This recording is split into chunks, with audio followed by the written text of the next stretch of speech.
जानति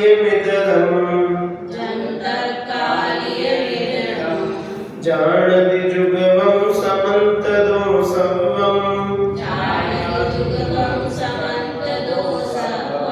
अर्थं विचित्य विषमं तं नानुकायं वाण्यं जो तात्कालिक अतात्कालिक विचित्र विषम पदार्थ को चहुँ ओर से एक साथ जाने वही चायक ज्ञान है। बिल्कुल वापस वही बात को जो पूरे इस अधिकार में अलग अलग गाथाओं में समझाया था उसको यहाँ एक गाथा में वापस से उस पूरी बात को लिख दिया। क्या बता रहे हैं यहाँ पर कि तात्कालिक अतात्कालिक विषम विचित्र पदार्थ को देखो पदार्थ यहाँ कह रहे हैं कि ज्ञान पदार्थ को जानता है और जो पदार्थ है उसे अब यहाँ चार तरीके का बोला है, मतलब चार तरीके का नहीं बोला पर अपन समझ लो कि चार तरीके क्या क्या बोला है कि सबसे पहले तो जी जो तात्कालिक मतलब वर्तमान काल का जो पदार्थ है, ठीक है, तात्कालिक मतलब जो वर्तमान काल का है। उसके बाद बोला अतात्कालिक कि जो वर्तमान का नहीं है, वर्तमान से जो आगे है या पीछे है, मतलब भूत और भविष्य का। तो तात्कालिक और अतात्कालिक मतलब कि भूत भविष्य और वर्तमान के पदार्थ, सही। उसके बाद बोला विचित्र। विचित्र क्या मतलब क्या होता है? चित्र विचित्र अलग अलग।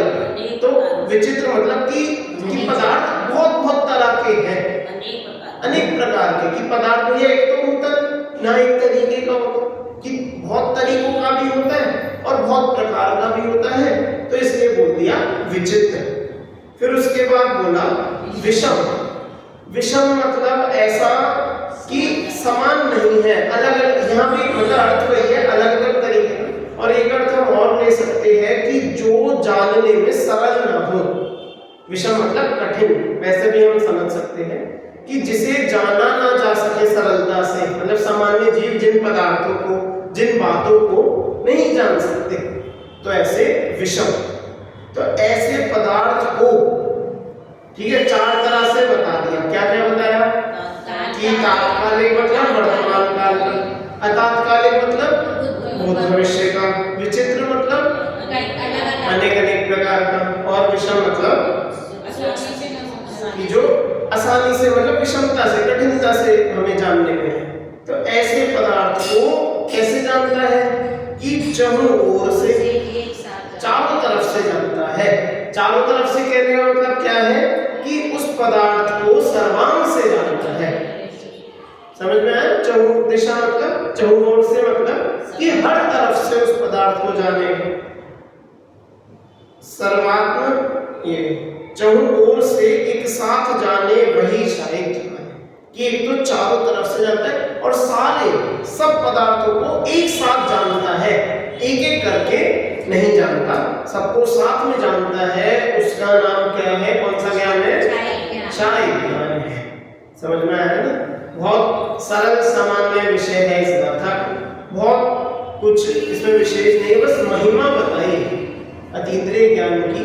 यहाँ महिमा बता रहे हैं कि ऐसा ज्ञान है जिसके आगे कुछ भी नहीं चलता। ठीक है, ख्याल में? अब इसकी टीका अपन देखते हैं। इस गाथा के भाव को आचार्य अमृतचंद्र तत्वप्रदीपिका टीका में इस प्रकार स्पष्ट करते हैं। वस्तुतः जिनमें पृथक रूप से वर्तते स्वलक्षण रूप लक्ष्मी से आलोकित अनेक प्रकारों के कारण विचित्रता प्रकट हुई है।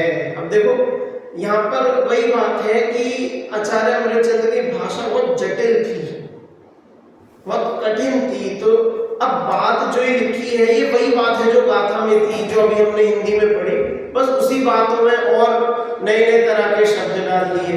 उस बात को थोड़ा सा इस तरह से एक विशेष रूप उसका कथन कर दिया कि सुनने में उसकी महिमा और बढ़ जाए। लेकिन बात क्या कि बात वही है जो ऊपर बोले थे ना, चार शब्द वही बता रहे हैं कि भैया जो ज्ञान होता है वो ऐसा होता है। देखो इसे हम थोड़ा समझते हैं कैसे यहाँ पर वर्णन कर रहे हैं। जिनमें पृथक रूप से वर्तते स्वलक्षण रूप लक्ष्मी से आलोकित अनेक प्रकारों के कारण विचित्रता प्रकट हुई है। इसका क्या मतलब है कि स्वलक्षण रूप लक्ष्मी से आलोकित, इसका क्या अर्थ है कि यहाँ पर ये कह रहे हैं कि स्वलक्षण रूप लक्ष्मी से आलोकित अनेक प्रकारों के कारण विचित्रता प्रकट की। जब अनेक अनेक पदार्थों को जान रहे हैं और उन अनेक अनेक पदार्थों को अलग अलग वे प्रकाशित कर रहे हैं और सबको कैसे जान रहे हैं कि सबकी अपनी जानने मतलब जानने में आने रूप शक्ति है। प्रत्येक पदार्थ ज्ञान में जानने में आता है, ऐसे उन प्रत्येक पदार्थ की अपनी शक्ति है, ठीक है, और ज्ञान की भी ऐसी शक्ति है कि वो सबको जानता है। तो ऐसे सबकी क्योंकि अपनी अपनी शक्ति है, इसलिए कह रहे हैं कि सबकी स्वलक्षण रूप लक्ष्मी की उनकी ऐसी शक्ति है, इसलिए वह विचित्रता है, क्योंकि सबका अपना अपना उनका स्वरूप है, अपनी अपनी शक्ति। अच्छा, कौन सा गुण होता है जो कहता है कि सब पदार्थ भगवान के ज्ञान में या किसी भी ज्ञान में जानने में आते हैं? प्रमेयत्व गुण है ना। तो सभी पदार्थों में है, सामान्य गुण है, तो इसलिए कह रहे हैं कि विचित्रता प्रकट हुई है। तो ऐसे उसके कारण ज्ञान में भी ऐसी एक विचित्रता प्रकट है कि वो अनेक अनेक पदार्थों को भिन्न भिन्न जान रहे हैं, ठीक है। और परस्पर विरोध से उत्पन्न होने वाली असमान जातीयता के कारण वैषम्य प्रकट हुआ है। अब देखो क्या बोल रहे हैं यहाँ पर, परस्पर विरोध से उत्पन्न होने वाली असमान जातीयता के कारण वैषम्य की। असमान जातीय का मतलब है कि अलग अलग तरह के होना। समान जाति असमान जाति जानते, समान जाति, हाँ, कि समान जाति मतलब जो एक ही तरह के हो। जैसे हम सब क्या है, हम सब मनुष्य हैं, तो मनुष्यपना हमारा क्या है, समान जाति का। और हम में अब भेद खड़ा करना कि हम पुरुष है, ये महिलाएं हैं, स्त्री हैं, तो ये हमारा क्या है कि असमान जातीयता की हमने अंतर कर दिया, ठीक है। तो अब यहाँ कह रहे हैं कि परस्पर विरोध से उत्पन्न होने वाली असमान जातीयता के कारण किन पदार्थों में असमान जातीयता है, मतलब अलग अलग बना है, किसके कारण, परस्पर विरोध के कारण। परस्पर विरोध के कारण, जैसे उदाहरण के लिए धर्म द्रव्य है, उसका मूल कार्य क्या हम कहते हैं, गति है, तो कि वो चलने में निमित्त होता है, ठीक है। और अधर्म द्रव्य का स्थिति है, तो रुकने। तो ये दोनों कैसे आपस में उल्टे हैं, विषम। तो ऐसे अनेक अनेक तरह के पदार्थों में जो विषमता प्रकट हुई है, खैर ये तो पदार्थ में नहीं, लेकिन यहाँ पर जो विषमता कह रहे हैं ना, ये काल की विषमता कह रहे हैं। ऐसे भूत भविष्य और वर्तमान में वर्तते समस्त पदार्थों को वह छाई ज्ञान सर्वात्म प्रदेशों से एक समय में ही जान लेता है। देखो यहाँ थोड़ा सा ये समझना है क्योंकि जटिल पड़ता है। ऊपर जो बीच वाली लाइन में बोला कि परस्पर विरोध होने से असमान जातीयता के कारण वैषम्य प्रकट हुआ, ऐसे भूत भविष्य और वर्तमान में वर्तते समस्त, ठीक है। इसका इस पूरे का क्या अर्थ है कि अनेक अनेक कालों में पदार्थ की अनेक अनेक तो पर्याय हो रही है, अवस्थाएं बिल्कुल अलग अलग है। कहाँ उदाहरण के लिए जीव को लिया कि जीव अभी इस समय कहाँ निरोध में पड़ा है, अगले भव में वह भरत चक्रवर्ती का वो पुत्र हुआ जो 923 पुत्रों के आते हैं, हाँ, कि तुरंत निकल कर आए और ना बोलते थे ना कुछ जानते थे, कुछ नहीं, तुरंत जैसे ही उनका आदिनाथ भगवान का समोशरण हुआ वहां गए, सबने एक साथ दीक्षा ली। कहाँ अभी निकोदिया जीव थे बिल्कुल जड़ के समान, और कहाँ अभी वे में 2-3 पर्याय हुई, लेकिन बीच में हुई वो बीच में अब कैसी पर्याय हुई हो, बात ये है उल्लेख की जरूरत भी नहीं है। उल्लेख क्यों नहीं है, क्योंकि कहना ना कहना बराबर है। अब क्या पता उनकी 100 लाख 1000 कितनी पर्याय हुई हो, उनकी छोटी पर्याय होगी, कौन सी विकल इंद्रिया आदि में संगी पर्याय कितनी हो जाए तो क्या करना, क्योंकि उनकी वो पहली मनुष्य पर्याय है, अपने को तो इतना समझना है, उसमें ही उन्होंने गए और दीक्षा ली और कल्याण किया।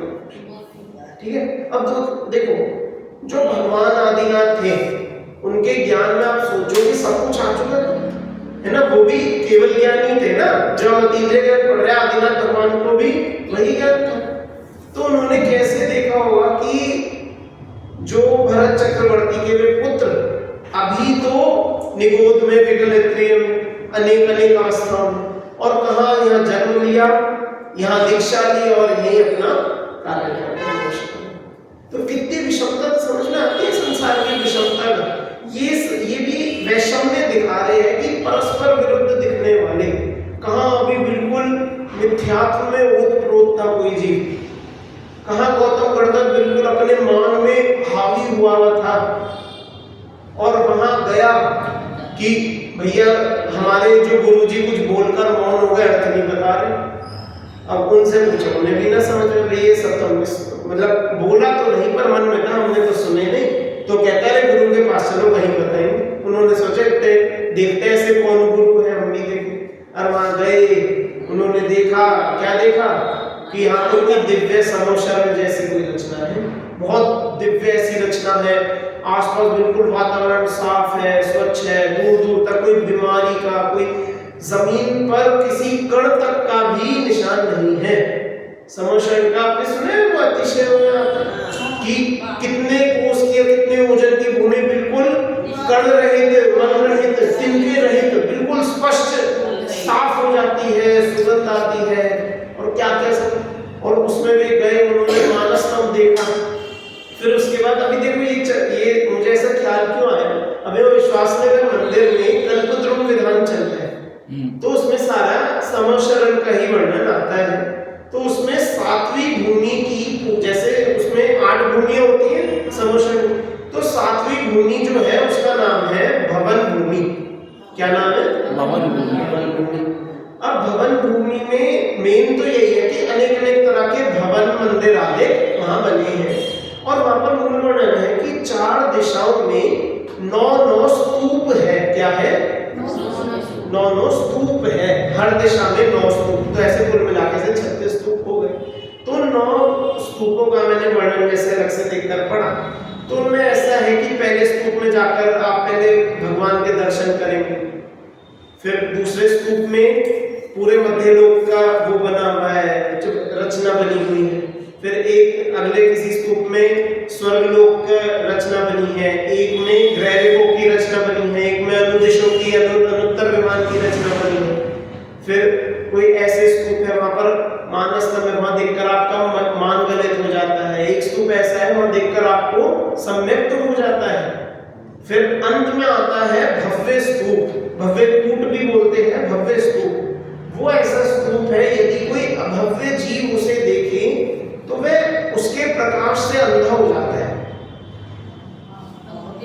अभव्य जीव यदि वहां आ जाए और उस भव्य स्तूप को देखे तो वो उसे देखकर अंधा में ऐसे नहीं आंखें चली जाए, बस उसके प्रकाश से अंधेरा जाता है, उसे आगे कुछ दिखता नहीं, उसे दिखाई नहीं देता, और इस कारण से वह मूल जो श्रीमंडप भूमि है वहां प्रवेश नहीं कर पाता।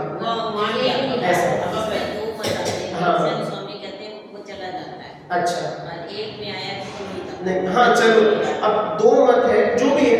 तो अभव्य स्तूप का मतलब, वो भव्य स्तूप जो है उसका अर्थ इतना सा है कि भव्य तो उसके प्रकाश को झेल लेगा और उससे प्रभावित होगा, वह आगे चले जाएगा, लेकिन अभव्य जीव उसके प्रकाश को झेल नहीं पाएगा। ठीक है, वो जा पाए ना जा पाए, वो मैं अभी, क्योंकि 2 मत है, देखो जब हमें नहीं पता तो कैसे बोले, तो जैसा भी है वो उसके प्रकाश से वहां रुक जाता है ना। तो समझा में क्या रहा था, बिल्कुल हम हाँ, कि कैसे भगवान को देखकर अवस्था बदलती है, हम विषमता देख रहे थे कि कहाँ गौतम स्वामी ने भी यही इन्हीं सबसे ही तो गुजरे होंगे, सारी प्रकार की भूमियों को देखते हुए, सब करते हुए मान गलित हुआ होगा, कहाँ मिथ्यात्व नष्ट हुआ होगा, मिथ्यात्व को नष्ट करके उन्हें ऐसी विशुद्धता ही होगी कि हम भी कुछ करें कि इन जैसी दिव्यता हमें प्राप्त हो।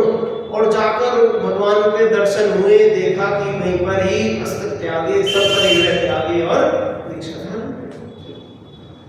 अब ऐसा थोड़ी कि उन्हें गणधर बनने का कोई बहुत शौक था या कि गणधर बनने ही आए थे। उन्होंने तो दीक्षा धारण करी, बस योग्यता अनुसार गणधर पदवी अपने आप को दी, अपने आप से योग्यता से प्राप्त हुई, है ना। तो कहाँ आधे घंटे पहले मान लो जितनी दूर होंगे इंद्र जहां से लाया होगा, आधा 1-2 घंटा पीछे कहाँ कैसी अवस्था में थे, बिल्कुल कषायों के वेग में, अनंतानुबंधी में, बिल्कुल ग्रहित मिथ्यात्व से बिल्कुल ग्रसित, बिल्कुल भरे हुए सराबोर, और कहाँ यहाँ आए और 1 मिनट के अंदर बदलते चले गए, देखते देखते देखते गणधर देव बन गए।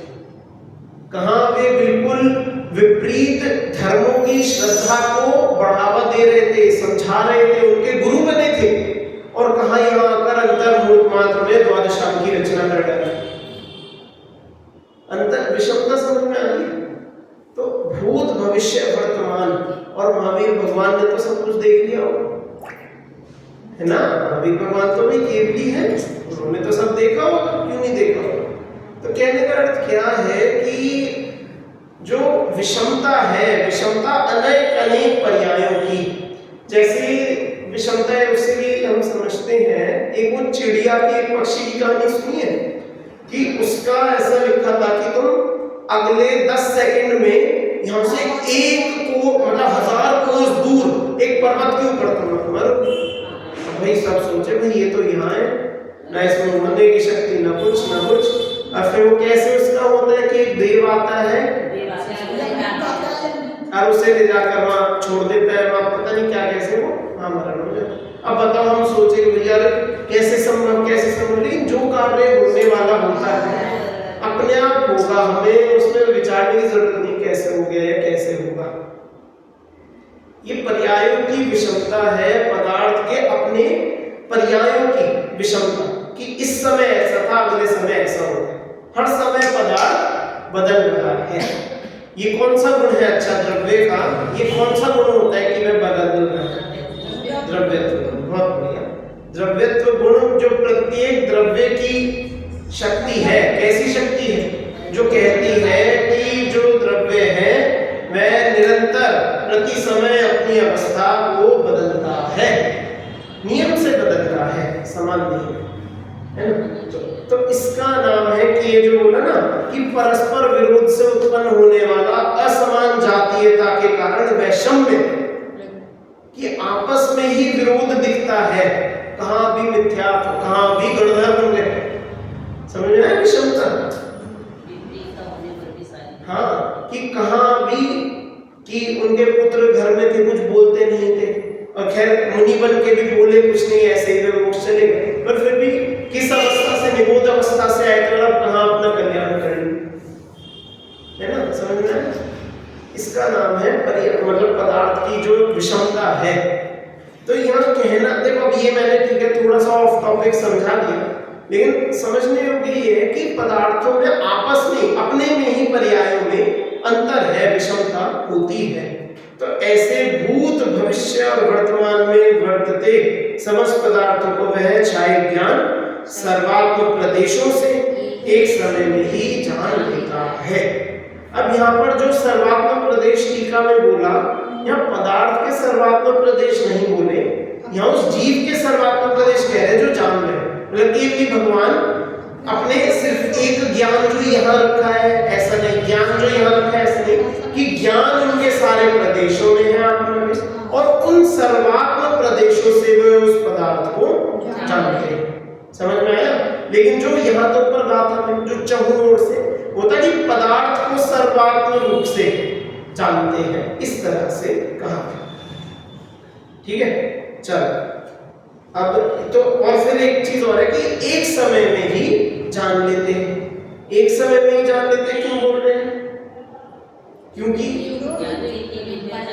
दो ही ऑप्शन है, या तो साथ में जानेंगे या क्रम से जानेंगे। अब क्रम से जानेंगे तो उसकी क्या सीमा बांधे कि एक साथ 200-500 को जाने, या एक बार में एक को जाने। अब एक बार में एक को जाने तो हम लोग नहीं जानते, है ना। और बीच की कोई सीमा ऐसी समझ में कोई बंधन समझ में आता नहीं कि एक बार में 1000 पदार्थ या लाख या करोड़ पदार्थ को जानेंगे उससे ज्यादा। तो सीधा है कि सबको ही, सब कुछ ही एक साथ एक समय में जान लेते हैं। इस तरह का अतीन्द्रिय ज्ञान यह है केवली परमात्मा के होता है। ठीक है, ख्याल में देखो। अब आगे और बता रहे हैं, वह शायद ज्ञान क्रम प्रवृत्ति के हेतुभूत क्षयोपम अवस्था में रहने वाले ज्ञानावर्णीय कर्म पुद्गलों का अत्यंत अभाव होने से तात्कालिक अतात्कालिक पदार्थ समूह को समकाल में ही प्रकाशित करता है। देखो यहाँ अब इसी बात को खोल के बता रहे हैं, जो भी टीका में खोला और खोल रहे हैं। क्या क्या बताया कि जो क्षयिक ज्ञान है, जब वह क्षयिक नहीं था, क्षयिक तो जब हुआ तब हुआ, लेकिन जब कर्म थे तब उस समय कैसे जानता था? क्रम प्रवृत्ति से। क्रम प्रवृत्ति मतलब एक एक करके कि अभी एक को जानेंगे, फिर उपयोग कहीं और भगेगा, फिर उसको जानेंगे, फिर उपयोग कहीं और भगेगा, उसको जानेंगे, एक एक करके जानते हैं। तो ऐसे क्रम प्रवृत्ति के हेतुभूत क्षयोपम अवस्था, भाई क्रम प्रवृत्ति से कौन जानते हैं? क्षयोपम ज्ञानी जानते हैं। तो क्षयोपम अवस्था में रहने वाले ज्ञानावर्णीय कर्म पुद्गलों का अत्यंत अभाव होने से, कि भैया जो वे ज्ञानावर्णी थे, अब यह ज्ञानावर्णी में ये नहीं बोला कि थोड़ा थोड़ा ज्यादा, पूरा ही ज्ञानावर्णी जिस समय नष्ट हुआ है ना, तो उनका अत्यंत अभाव मतलब पूर्ण रूप से अब नष्ट हो गए। तो ऐसा अभाव होने से तात्कालिक अतात्कालिक पदार्थ समूह को समकाल में ही प्रकाशित करता है। समकाल मतलब उसी समय में, कि जिस समय कर्म खत्म हुए और उसी समय में इन्हें भूत भविष्य वर्तमान के सारे पर्यायों को तभी तुरंत ही क्या किया कि तुरंत ही जान लिया, है ना। ये यहाँ बताया, देखो आगे, वह सर्व विशुद्ध क्षयिक ज्ञान। क्षयिक ज्ञान कैसा है? सर्व विशुद्ध। समय सार में अधिकार तो उसका क्या नाम है? सर्व विशुद्ध ज्ञान अधिकार। क्या नाम है? सर्व विशुद्ध ज्ञान अधिकार। यहाँ क्या कह रहे हैं कि सर्व विशुद्ध क्षयिक ज्ञान मतलब भाई सर्व विशुद्ध ज्ञान, एक जो ज्ञान की ऐसी महिमा बता रहे हैं कि वो सर्व विशुद्ध है। हमने आप लोगों ने पढ़ा समय सार का सर्व विशुद्ध ज्ञान अधिकार, उसमें क्या क्या क्या चर्चा है? कुछ एक आध कुछ ख्याल है? कुछ भी? चलो छोड़ो, कोई नहीं है। देखो, सर्व विशुद्ध क्षयिक ज्ञान जो है, यह प्रतिनियत प्रदेशों की विशुद्धि का सर्व विशुद्धि में डूब जाने से, क्या बोल रहे हैं? प्रतिनियत प्रदेशों की विशुद्धि का सर्व विशुद्धि में डूब जाने से सभी पदार्थों को सर्वात्म प्रदेशों से प्रकाशित करता है। अब देखो, आपको क्या लगेगा कितनी बार विशुद्ध विशुद्ध बोल दिया, शब्दों में अटक जाते हैं, भटक जाते हैं। ये कहना इतना सा चाह रहे हैं कि अब क्योंकि जैसे उदाहरण से मैं समझाऊंगा बहुत सरलता से। शीशा है, शीशे पे हम कीचड़ उछाल दें, बहुत गंदगी डाल दें, तेल लगा के खूब सारे मिट्टी पटक दें, कीचड़ डाल दें, तो बताओ शीशे में कैसा दिखेगा? साफ या गंदा? स्पष्ट नहीं दिखेगा। कुछ भी चीज रखेंगे अधूरा सब कुछ दिखेगा। अब शीशे को बिल्कुल चकाचक साफ कर दे, बिल्कुल कॉलिन ला के बिल्कुल अच्छे से रगड़ के उसे बिल्कुल स्पष्ट साफ कर दे, और फिर उसके आगे वस्तु रखो, फिर कैसे दिखेगी? कि बिल्कुल जैसी की तैसी ही दिखेगी, बिल्कुल स्पष्ट दिखेगी। तो हम यहाँ बोल रहे हैं कि जब तक ज्ञान के आगे कर्ममल था, तब तक उसमें भैया अधूरा दिखता था, सही नहीं दिखता था, थोड़ा दिखता था, है ना, सारी ऐसी कमियां थी। अब जब वह ज्ञान बिल्कुल निर्मल हो गया, बिल्कुल विशुद्ध हो गया, तो अब जो ये बोल रहे हैं प्रतिनियत प्रदेशों की विशुद्धि, कि अब जब क्योंकि किसी भी प्रदेश में कोई कर्ममल है ही, जीव के अब कोई किसी क्षेत्र में, किसी आत्म प्रदेश में ज्ञानावर्णी संबंधी कोई कर्म ही नहीं बचा, तो फिर ज्ञान कैसा हो जाएगा? कि बिल्कुल स्पष्ट, बिल्कुल साफ। तो उसमें जो दिखने वाले पदार्थ है वो कैसे कि जैसे बिल्कुल उसमें डूब गए, बिल्कुल जैसे होता है ना, तालाब है, तालाब में यदि रात का समय और चांद हो और तालाब में पत्थर मारे तो चांद की छवि उसमें यदि दिखेगी तो टेढ़ी मेढ़ी सी, उछलती हुई, स्पष्ट नहीं दिखेगी। और जब वह पानी शांत होगा, रुकेगा, बिल्कुल फ्लैट हो जाएगा, तो कैसा चांद दिखेगा? बिल्कुल शांत स्पष्ट तो दिखेगा, पर ऐसा लगेगा चांद बिल्कुल यहीं उतर गया, कि बिल्कुल वही पानी में आ गया, हमारे आंखों के सामने आ गया। तो इस तरह से कुछ यहाँ समझाना चाह रहा है। देखो, क्योंकि वो विशेषण वाली भाषा है, अतिशयोक्ति वाली भाषा है, तो इसी तरह से महिमा की जाती है।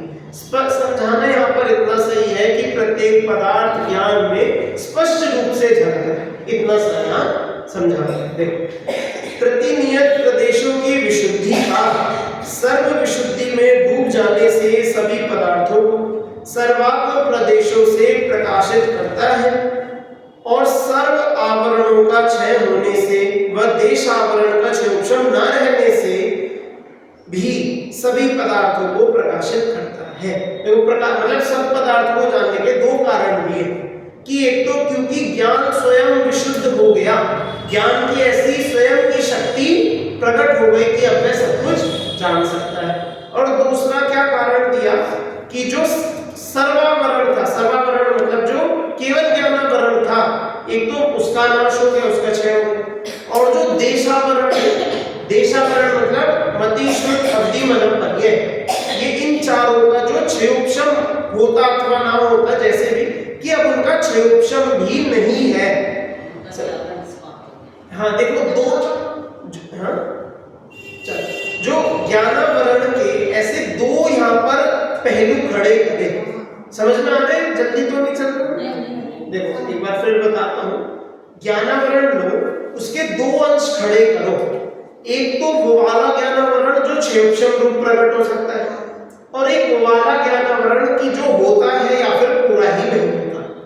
ठीक है, तो जो पूरा ज्ञानावरण होता है तो वो तो हो गया मान लो केवल ज्ञान, कि केवल ज्ञानावरण या तो पूरा होगा या पूरा नष्ट होगा, उसका तो क्षयोक्षम नहीं हो सकता कि थोड़ा सा केवल ज्ञान हो जाए, ऐसा तो नहीं होता।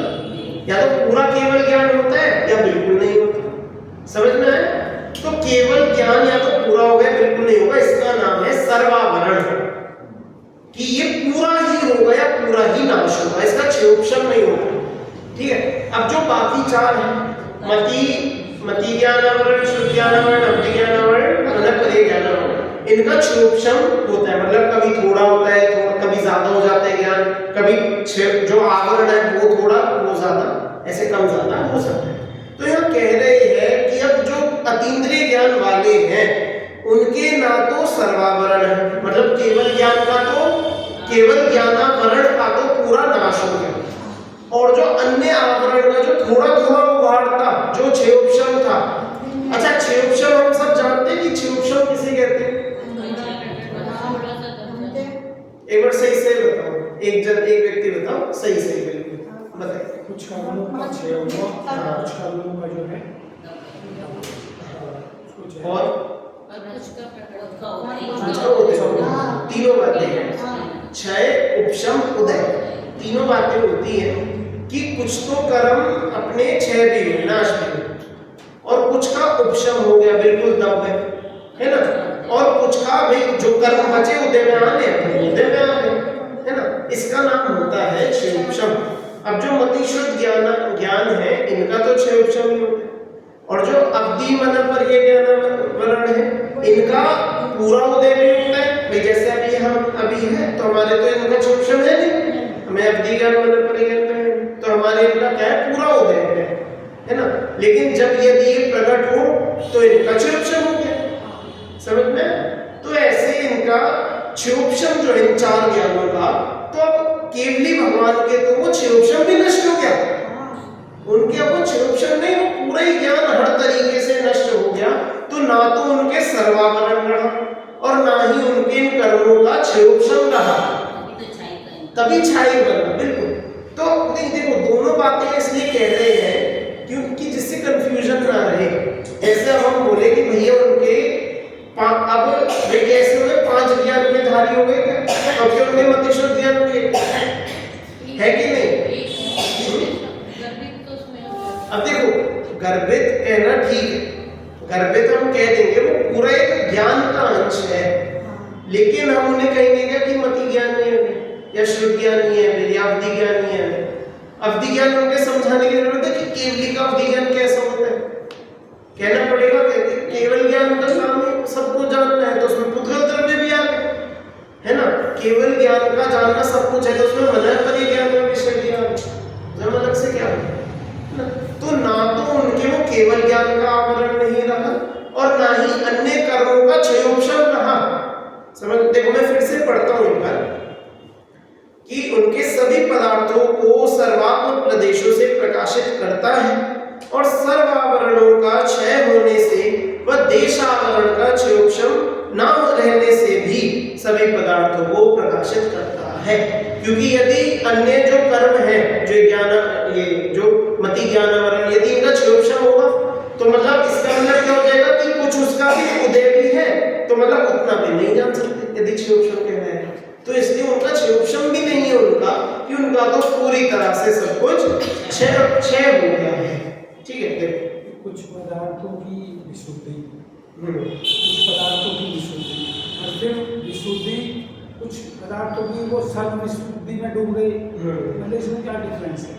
नहीं, देखो यहाँ पदार्थ की विशुद्धि ना कहकर प्रतिनियत पदार्थों की विशुद्धि, प्रदेश प्रतिनियत हाँ, प्रदेशों की और विशुद्धि। हाँ देखो मैं बताता हूँ, ये प्रदेश यहाँ प्रतिनियत प्रदेश जो है आत्मा की बात है, ये पदार्थों के प्रदेश नहीं कह रहे हैं, ये आत्मा के प्रदेशों की बात है जिसमें वो सब पदार्थ झलक रहे हैं।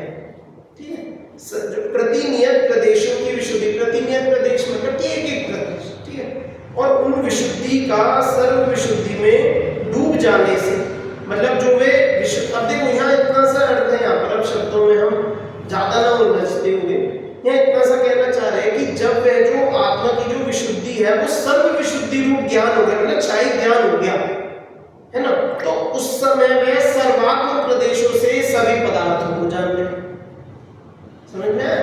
और ये तो एक मूल कारण दिया कि स्वयं ज्ञान की इतनी विशुद्धता हुई, इतना उसका शक्ति हुई कि सब पदार्थों को जान सके, और दूसरे कर्मों की तरफ से भी कारण दिया कि सर्वावरण भी नाश हो गया और क्षयोपशम रूप जो देशावरण है वह भी नाश हो गया। तो ऐसे में सभी पदार्थों को जानते हैं। ठीक है, ऐसे शक्ति भी अपन लिखी है, नियत प्रदेशों में शक्ति भी है, आत्मा की नियत प्रदेशों शक्ति भी है। हाँ, नहीं देखो है तो अब मुझे ऐसे देखो याद नहीं, आपको याद है कि आपको इसका अर्थ पता हो तो आप बताएंगे। लेकिन तेज की शक्ति है नियत प्रदेशों। ठीक है, वो भी बिल्कुल बिल्कुल होगी। यदि अर्थ ख्याल में आए तो आप जरूर बताओ, है ना, कि इसका किस तरह से वहाँ अर्थ दिया है, उसमें समय सार में आप कह रहे होंगे ना, समय सार के अनुसार। हाँ ठीक है, बता। चलो, ज्ञानावरण के सर्व प्रकार क्षय हो जाने से और असर्व प्रकार के ज्ञानावरण के क्षयोपशम के विलय को प्राप्त हो जाने से वह अतीन्द्रिय ज्ञान विचित्र अर्थात अनेक प्रकार के पदार्थों को प्रकाशित करता है। कि अब क्योंकि अनेक अनेक तरह के पदार्थ हैं, सबके अनेक अनेक तरह के ज्ञान आवरण है, ज्ञानावरण है, तो यहाँ सीधा बोला कि एक तो जो मेन ज्ञानावरण का सर्व प्रकार का क्षय हो गया, जो केवल ज्ञानावरण है वो तो पूरा चले गया, और फिर बोला जो असर्व प्रकार के ज्ञानावरण का क्षयोपशम, ये जो अलग अलग तरीके का जो ज्ञानावरण है, मतलब मति ज्ञान शुद्ध ज्ञान वाला जो आवरण है, असर्व प्रकार का, असर्व प्रकार के बोले क्योंकि वे पूरे को लिए हुए आवरण नहीं है। जो मति शुद्ध ज्ञान है, अवधि मन पर ये ज्ञान है, वो अन्य पदार्थों के जानने में आवरण नहीं कर रहे, वो मात्र अपने द्रव्य के विषय संबंधी ही आवरण डालते हैं। जैसे अवधि ज्ञान आवरण है, तो अगर उसका पूरा उघाड़ हट जाए, यदि उसका पूरा क्षय हो जाए, तो उसे पुद्गल को जानने में मदद करेगा, सब पदार्थों को जानने में हेल्प नहीं कर सकता अवधि। ऐसी मन पर ये ज्ञान है, वह मन में स्थित रूपी पदार्थों को जानने में मदद कर सकता है, किसी को जानने में मदद नहीं करेगा, है ना। तो यहाँ इसलिए बोला असर्व प्रकार के ज्ञानावरण के क्षयोपशम के विलय को प्राप्त, कि पूरा क्षय भी नष्ट हो गया और जो ये छोटे वाले जो आवरण है इनका क्षयोपशम भी अब नष्ट हो गया। तो ऐसे ये क्षयोपशम के विलय को प्राप्त हो जाने से, मतलब क्षयोपशम नाश हो जाने से वह अतीन्द्रिय ज्ञान विचित्र अर्थात अनेक प्रकार के पदार्थों क्योंकि अब देखो अनेक अनेक तरह के उघाड़ हो रहे हैं, तो इससे अनेक अनेक तरह के पदार्थों को वे जानते हैं। विचित्र, ठीक है। अंतिम, असमान जातीय ज्ञानावरण के क्षय हो जाने से और समान जातीय ज्ञानावरण के क्षोभशम के नष्ट हो जाने से वह विषम अर्थात असमान जातीय पदार्थों को भी प्रकाशित करता है। अब देखो यहाँ पर आप बोलोगे कि ऊपर तो ज्ञानावरण वाले को सर्व प्रकार का बोला और क्षयोपशम वाले को असर्व प्रकार का बोला, और नीचे क्या बोले कि असमान जातीय ज्ञानावरण के क्षय हो जाने से, मतलब जो केवल ज्ञानावरण है उसको बताया असमान जातीय। असमान जातीय क्यों बताया? क्योंकि अनेक अनेक तरह के पदार्थों पर वह आवरण कर रहा था। और फिर बोला समान जातीय ज्ञानावरण के क्षयोपशम। यहाँ पर समान जाति क्यों बोला? क्योंकि जो क्षयोपशम ज्ञान वाला जो है वो ऑलमोस्ट एक ही तरह के पदार्थ पर ही आवरण करता है, जैसे मति ज्ञान शुद्ध ज्ञान है। तो ज्यादातर क्या कि हम उससे पुद्गल को ही जानते हैं अथवा हम एक अपने जीव द्रव्य को किसी अपेक्षा जान सकते हैं। और कि यहाँ पर इतना बताना चाह रहे हैं वे समान जाति एक ही तरह के पदार्थ पर वह आवरण करते हैं, ठीक है। तो समान जाति ज्ञानावरण के क्षयोपशम के नष्ट हो जाने से, मतलब भाई उसी बात को वापस तीसरी बार दोहराया कि जो सर्वावरण था वो पूरा नाश हो गया और जो क्षयोपशम था उसका भी जो कर्मों का क्षयोपशम था वो भी अब नष्ट हो गया, क्षयोपशम भी अब नहीं रहा। तो उसके नष्ट हो जाने से वह विषम अर्थात असमान जातीय पदार्थों को भी प्रकाशित करता है। क्या मतलब? अनेक अनेक तरह के पदार्थों को वह जानता है। अब देखो, अब अंत में जो मूल बात है कि अथवा अति विस्तार से क्या लाभ। अरे कितना खींचे इस बात को, कितना समझाए, कितना पढ़ाए, कहां तक खींचे, पूरा इसके ऊपर अधिकार लिख दिया हमने। तो इतनी कितनी गाथाएं लिख दी, कहां से शुरू हुआ था? ख्याल है किसी को कितनी पीछे गाथा से शुरू हुआ था? कि गाथा नंबर शायद 27 से, मैं खुद भूल गया। हाँ कुछ या शायद 17 से नहीं, 17 से नहीं, 26 से 27 इस तरह कहीं से शुरू हुआ था, ठीक है। तो कितनी गाथाएं लिख दी, अभी तो और 51 तक बचा ही ये 48 है ना। तो इतनी गाथाएं इन्होंने लिख दी और अब आकर क्या बोल रहे हैं कि अति विस्तार से क्या लाभ, कि इतना हमने इतना 20 जो 15-20 जो भी गाथाएं हैं इतनी गाथाओं में हम समझा रहे हैं।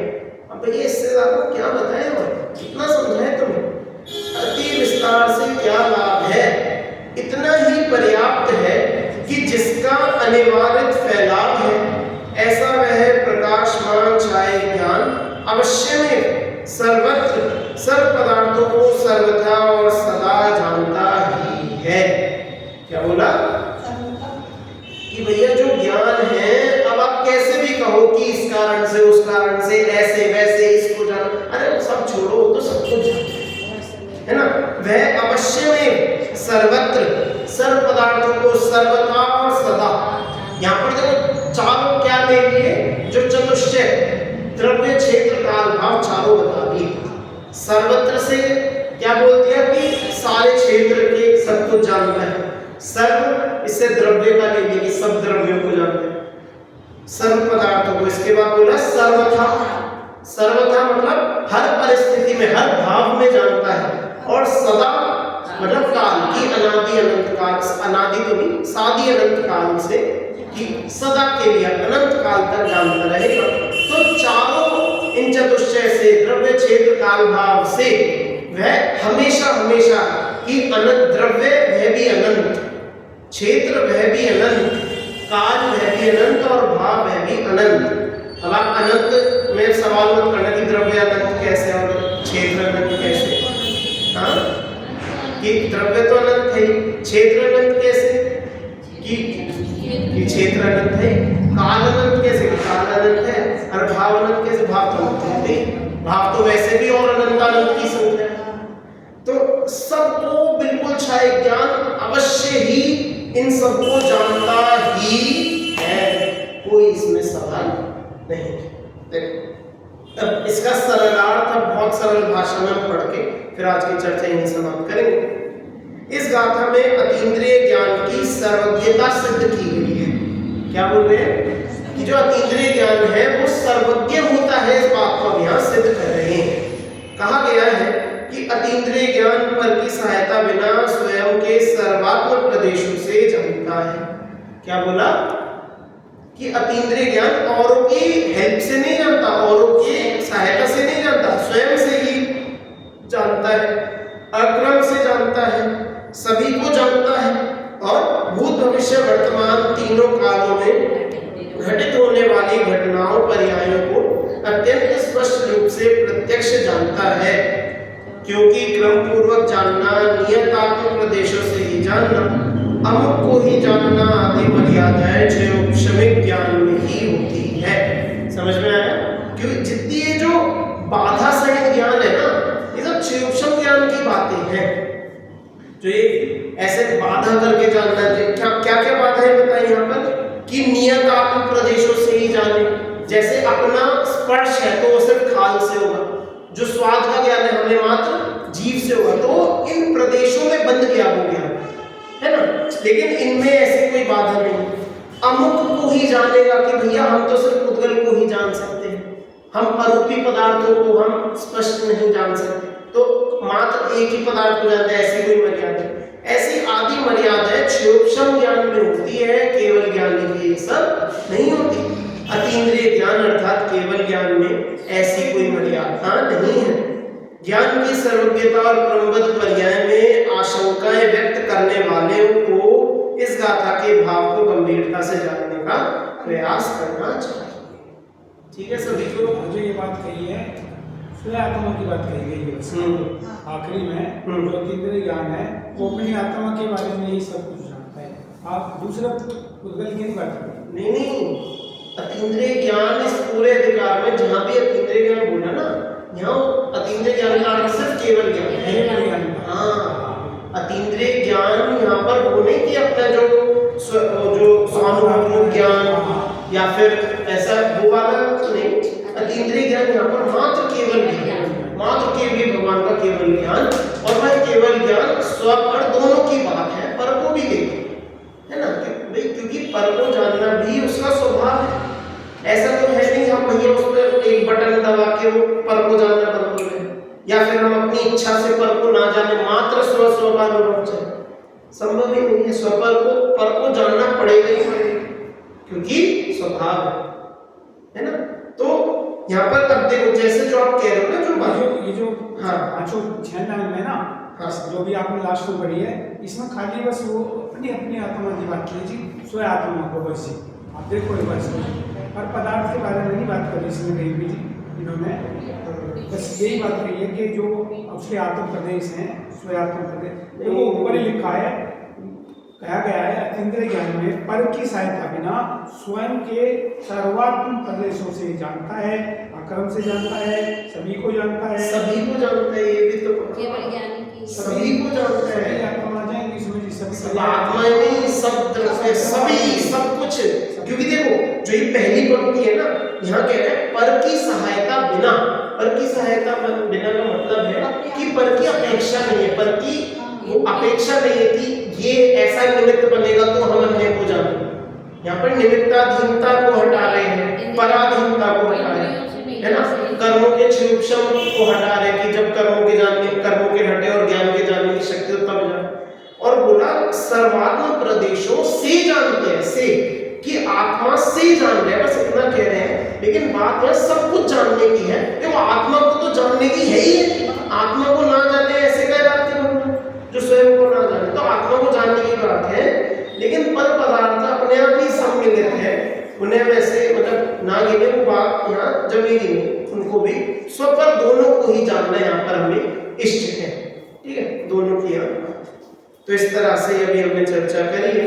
अब अगली गाथा जो हम अगली कक्षा में पढ़ेंगे, यहाँ बताएंगे जो ज्ञान सबको नहीं जानता वह ज्ञान एक अपने आत्मा को भी संपूर्णता नहीं जान सकता, नहीं जान सकता, है ना। देखो और ये बात भी उठ गई कि जो सब कुछ नहीं जान सकता ना, वह अपने आप को भी पूर्ण रूप से नहीं जान सकता।